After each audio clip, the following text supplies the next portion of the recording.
Do you have a structure in organizing your idea on symbolism? Or maybe any tips?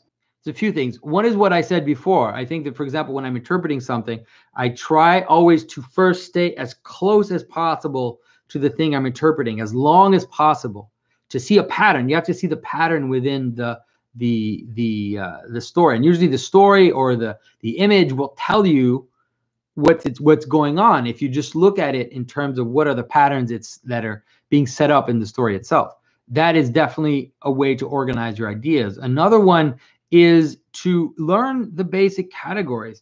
Reading Mathieu's book is definitely helpful in that. So heaven and earth, the basic idea of two opposites and a synthesis. You know, if you always try to look at that, of the world in that type of structure, that there's like two opposites and something which connects them together, that is definitely a good way to see it.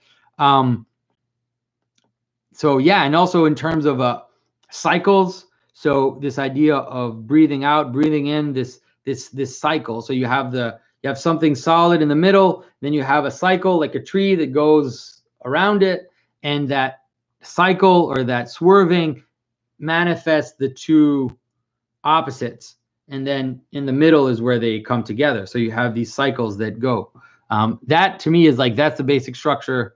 That's the basic structure of the world. You can see that tree as a mountain, and you can see it as a tree. You can see it as as any kind of vertical identity, and then this cycle that moves in and out, breathing, heartbeat, all that stuff. Those are the basic categories.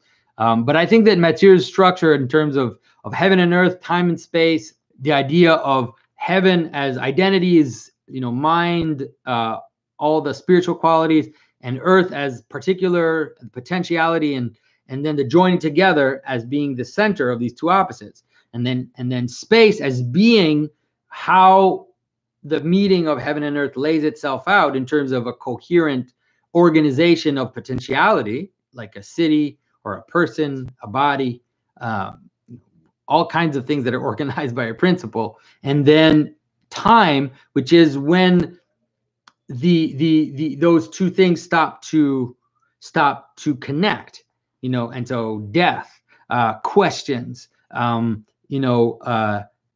exceptions, anomalies, all these things which come and question the identity and kind of force the identity either to expand itself or to die, and then for something else to be reborn. And so I think that for those who have been wondering about the relationship between heaven and earth and time and space, that's the easiest way I can explain it.